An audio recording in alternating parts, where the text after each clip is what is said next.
Hi, I'm John from the Green Team in Morecambe and Loosedale, and at the end of last week I had a chance to sit down and have a chat with Phil Chandler, your Green candidate for Morecambe and Loosedale.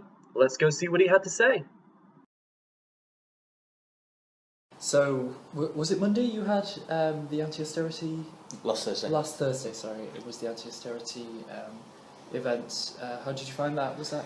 Yeah, I mean, nerve-wracking. Yes, it was quite the thought of it. It's the first time I'd done anything like that. So yeah, it was the local Lancashire Morecambe, it's the Trades Council who organised it. Did an excellent job organising it. It was very well run, very well chaired. It was good turnout for it was good turnout in the audience. It was good turnout from the unions and candidates. Who do we have there? We had. Other than myself, was Chris Coates, who's the Greens for Lancashire and Fleetwood. There was Cat Smith, the Labour for Lancashire and Fleetwood. There's only one other Morecambe and Loonesdale, that was Matt Severin, who's Lib Dem, Eric Gollinshaw. So yes, just from our side of the river, it was just me and Matt Severin from the Lib Dems. Yeah, but yeah, some interesting questions, some really moving stuff from the audience. There were some people there talking about the problems they've had with benefits and as carers and the struggles they have. With the cuts, with the loss of support. So some really brave people talking about some obviously really painful stuff. Yeah. Was it true you had to make 3 pledges there? Was it?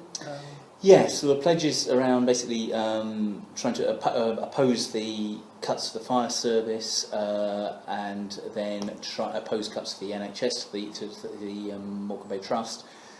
Some debate about whether we're talking deficits or trusts there, but that was part of the discussion. And then a teacher, pledge to work towards having a qualified teacher in every classroom. Which, I mean, all of those are, were no problem at all in the sense they fall well within Green Party policy. Prioritising the health service, stopping the cuts. And the winding down of so much of public services. And yes, I mean, so it's been there for a very long time about qualified teachers. So, in terms of those, I mean, they didn't represent any problems from making the pledge point of view.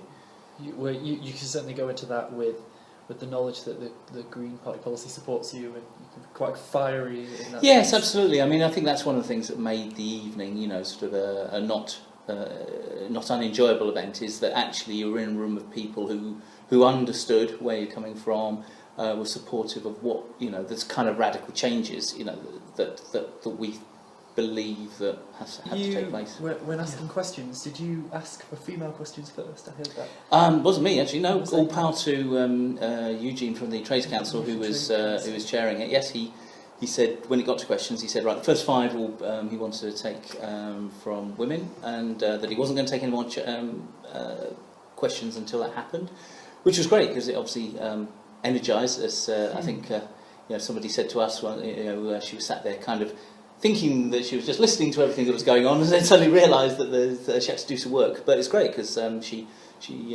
was able to ask her question and found that very positive. So yeah, it was good. It was, like I say, it was very well chaired, very well run. That was one of the aspects of it. So moving on to sort of the stuff we've been doing this week. We've gone for a focus on the Facebook and the blogs and things like that, to be on the theme of is it warm homes this week? Or cold homes actually. Cold but yeah, homes. Same. Making the cold homes warm. Yes, exactly. So it's been cold houses the week focusing on it. So I mean it's that fundamental point that a foundation of everybody's well-being is a safe, secure, warm, and not overly expensive home to live in. I think it'd be fair to say that that's a basic need that everybody has. So yes, it's been highlighting the huge problems. There's so much of the UK housing stock that needs insulation, needs renovation, that people need the support to do that. And of course, it's a major plank of energy policy in general. I mean, in terms of making the housing stock hugely more energy efficient than it is at the moment. To attack it from both those sides, haven't you? You've got to get your generation side right, but if you keep if it's going straight out the roof all the time, then we're never going to get there. That's interesting. I mean, a friend of mine is having issues finding housing. I know lots of people do. there's definitely a shortage of council houses and things like that in this country, and sort of, I know rented accommodation, there's a lot of that in Lancaster and Morecambe as well, I think.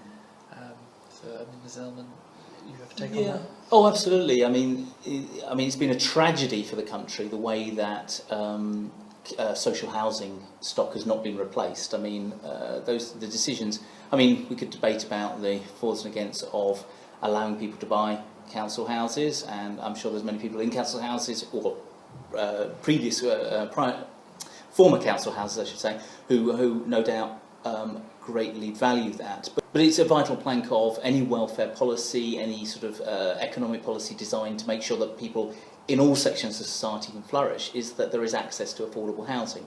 And we all know, markets, how markets work. There is a tendency, and of course there's been a lot of encouragement of that from this government and the previous government, to drive policies that have driven house prices up. Yeah.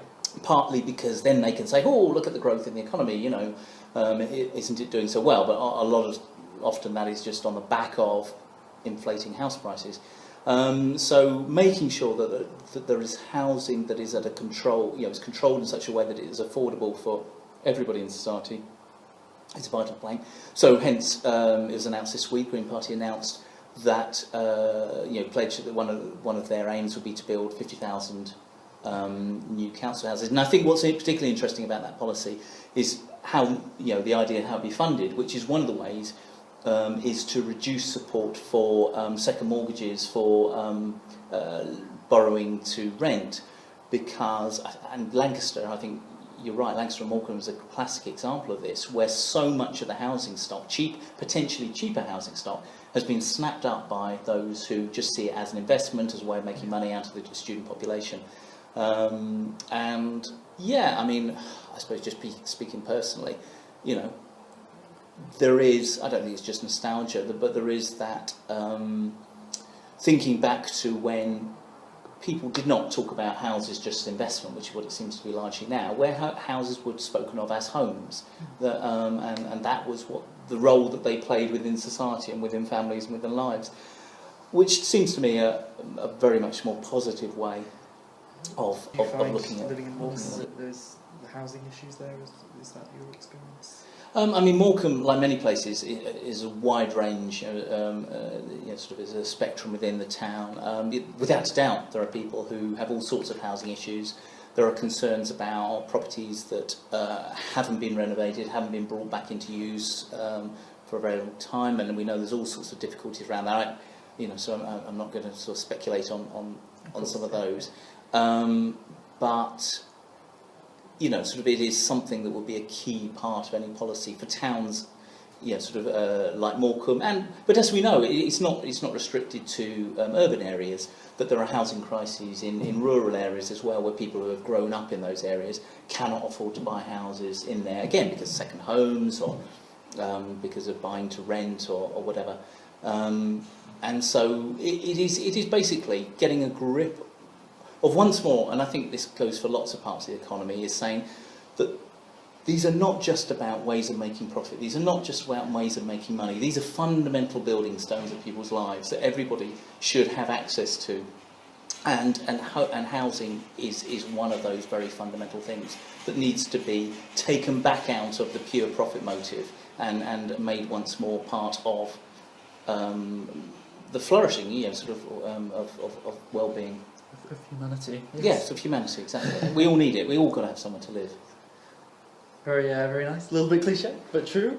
Yeah, there you go. Sometimes it happens. Thank you very much for dragging you from your office over here. And I suppose I better go and do some work now.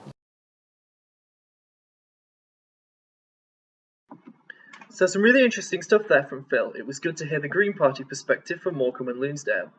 We chatted about the austerity event and how Phil made pledges on the NHS, the fire service and teaching, ensuring the preservation of vital public services.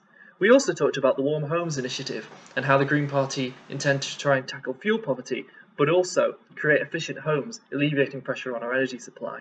We also chatted further about the housing market and how the Green Party plan to build 500,000 homes, and Phil's thought on profit making in the housing sector. I hope to hear from Phil again. If you want to keep in touch with the campaign, you can find us on Facebook, Twitter, or Tumblr. Thanks. See you.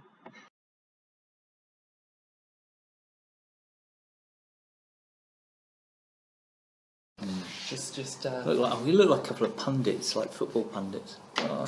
Interesting picture. Same screen though. Yeah. My head, top of my head's disappeared. Does that matter? Perhaps I could just go for that. Maybe. Okay, right.